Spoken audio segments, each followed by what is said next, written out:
Hi folks, welcome back to the channel. My name is Mooney and today we're going to talk some DIY. So DIY boils down essentially to creating your own juice. Well, how do we do that, right? The way that we do that is we take measured amounts of flavor concentrates, of your bases, your PG and VG, and your nicotine if you choose. Right, so there are three ways of measuring your ingredients. The first method being the drop method. Which is exactly what it sounds like. You take your flavor concentrates and you pour them into your bottles and you literally count the drops. This is a very inaccurate way. A lot of the really old school mixers still use this actually. I guess once you get set in your ways, right? But this is the least accurate method because different nozzle types are going to have different drop sizes. So between Capella, Flavora, and everybody else all have their own proprietary bottles. They all have their proprietary tips. And then you have the flavor houses and the supply companies that rebottle, that buy in bulk and use their bottles. Each of these are going to have a different size tip. So if you bought flavor rings from Nick River one time and flavor rings from Bull City, they may have different tips on them. So they may have different drop sizes. So it's not going to be as accurate, right? Now the second way is probably the most accurate, but it's also the most labor intensive. And that is the syringe pipette method.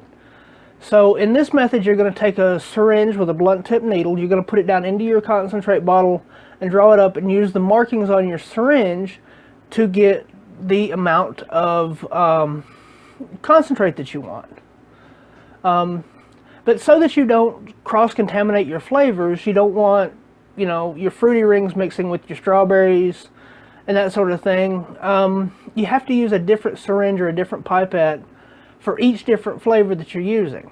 And if you're making several mixes in a sitting, that means either stopping and going and washing them, or that means you're going to have 15, 20, 25 different syringes at any given time, and you've got to remember which one went to which flavor. So while this is the most accurate method, it's so labor intensive. Honestly, if this is something that you want to do later on, that's fine. Something you want to do as an alternative, if that's the way you want to work, okay. That's the beauty of DIY, right? But as a very beginner, honestly, you're better off to go with the third method, and the third method is the scale method. Each of your flavor concentrates are going to have a specific gravity or weight in grams. And using a calculator like the one on ELR, you can get your percentages on it, which give you your weights, or you input your percentages and it gives you your weight in grams, and you use a scale. Scales are as individual as each person out there. This was my first scale. It's a small jeweler scale. It's battery powered. There are some disadvantages to that. There are advantages to that, right? Common sense on that. But you don't need anything really fancy. All you have to do is make sure that it measures down in your decimal points to 0.01 or below.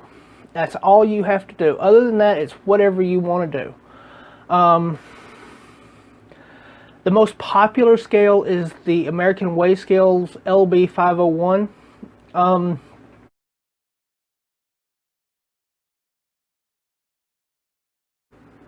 It's a good scale. It's relatively inexpensive. I think they're like $30 on Amazon, somewhere in that neighborhood. I bought one, had it right after I got tired of dealing with the batteries in this one. The disadvantage to it is it has a large plate on the top, and the larger the plate, the less accurate it's going to be. Some people have had them and they've lasted 5 years or more. The one I had lasted less than a month, which frustrated me considerably. It does have an AC cord and it does have battery backup, so if the power goes out, the batteries take over, you can run the off the cord, so you don't have to worry about it cutting off during a mix, which is what was the problem with this one. I never had that happen, but because it is battery powered, it can happen. So after that, I looked around on Amazon and Walmart and all those different things, and I come up with a scientific scale, which I'll put a picture of it up as well as the 501.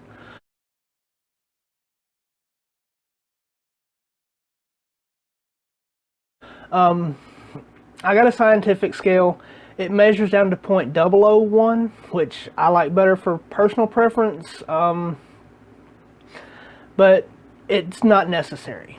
You can spend as much as, thousands of dollars on a scale if that's the type of scale that you want and the budget that you have, or you can come up with something that's $5. It's all a matter of personal preference again. It all comes down to what you want and what your budget will handle. One thing I like about this one is, like I was saying about the 501, it has the large plate. This one has a very small plate. This one is actually designed for scientific use, laboratory use. It's marketed to the people out there who reload their own ammunition. So it does go down, like I said, to 0.001. That's overkill for what we need, but it's better to be overkill than underkill, right? I love that one. I got it on clearance. It was 35 bucks. It's what I paid for it. It's regularly $75. So I got it at, right around half price, give or take. Don't be in a rush. Find what you want. If it fits your needs, fits your space, fits your budget, as long as it measures down low enough, that's all well and good. Whatever you need. All right.